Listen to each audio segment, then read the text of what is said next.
নমস্কার বন্ধুরা, আজ তারকের হোস্টেল ফুড চ্যানেলে স্বাগত। আজকে চলে এলাম নতুন একটা রেসিপি নিয়ে, কাঁচকি মাছের ঝাল চচ্চড়ি। এর জন্য কাঁচকি মাছগুলো একটু নিয়ে নিয়েছিলাম 200 গ্রাম, সেটাকে ভালো করে ধুয়ে নুন আর হলুদ মেখে নিয়েছিলাম। তার সঙ্গে নিয়ে নিয়েছিলাম এই 200 গ্রাম মতো পেঁয়াজ কুচিয়ে নিয়েছি, আর টমেটোগুলো ডুমো ডুমো কেটে নিয়েছি, কাঁচা লঙ্কা নিয়ে নিয়েছি, কিছুগুলো আলু সরু সরু করে যেটা আলু ভাজার মতো করে আলু কেটে নিয়েছি। এবারে দেখো তেলটা গরম হচ্ছিলো, এবারে এখানে আমি কাঁচকি মাছগুলো দিয়ে হালকা করে ভেজে নিচ্ছি। এই দেখো সুন্দরভাবে ভাজা হচ্ছে হালকা করে। এই দেখো ভাজা হয়ে গেছে, এরকমভাবে আমি তুলে নিয়েছি। এর মধ্যে কড়ার মধ্যে তেল দিয়ে দিয়েছি, দিয়ে এই আলুগুলোকে একটুখানি করে হালকা করে ভেজে নেব। এই হালকা ভাজা হয়ে গেছে, এবারে কড়ার মধ্যে তেল দিয়ে দিলাম এই কুচানো পেঁয়াজগুলো, কুচানো পেঁয়াজ, আর দিয়ে দিচ্ছি নেড়ে দিচ্ছি একটুখানি কাঁচা লঙ্কাগুলো দিয়ে দিচ্ছি।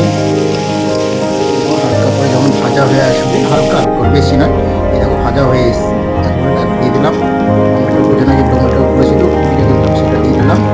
আর দিয়ে দিচ্ছি কাঁচা লঙ্কা যেটা চিরা রেখেছিল, সব 500টা আমি এখন দিয়ে দিচ্ছি।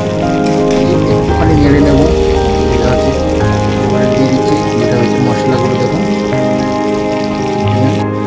জিরে গুঁড়ো নিচ্ছি 1 চামচ মতো নিয়েছি, হলুদ গুঁড়ো 1 চামচ মতো করে নিয়েছি, আর নিয়েছি একটুখানি লঙ্কা। একসঙ্গে একটু ভাজতে থাকবো, একটা সময় ভাজবো। ভাজার পরে এটা হচ্ছে মশলাগুলো গন্ধ ছাড়ছে, বেশ সুন্দর একটা ভাজা ভাজা গন্ধ। চিনি, স্বাদ মতো লবণ দেবেন,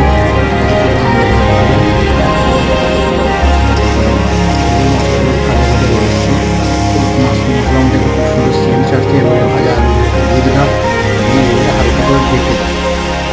যেন ঢেকে দেবো, নেড়ে দিয়ে অলরেডি ঢেকে দেবো 5 মিনিটের জন্য, বেশি না। ওটা তখন স্ক্রিনটা এবারে বেগুনটাও দিয়ে দিলাম, বেগুনটা বাটানো। এবার দেখো হালকা করে জল দিয়ে দিয়েছিলাম, যেমন দেখি সেদ্ধ হয়ে গেছে। মাছটা এখন দিয়ে দিলাম, দিয়ে মাছটা নেড়ে দিয়ে চাপা দিয়ে দেবো। তৈরি হয়ে যাবে আমাদের কাঁচকি মাছের ঝাল চচ্চড়ি। একে খেয়েছেন এই মাছের রেসিপিটা, প্লিজ কমেন্ট করে জানাবেন। যদি রেসিপিটা ভালো লেগে থাকে, লাইক, কমেন্ট এবং শেয়ার করতে ভুলবেন না। আর সবাই কিন্তু কমেন্টে জানাবেন কে কোথা থেকে দেখছেন। নমস্কার, আবার দেখা হবে অন্য কোনো ভিডিও নিয়ে।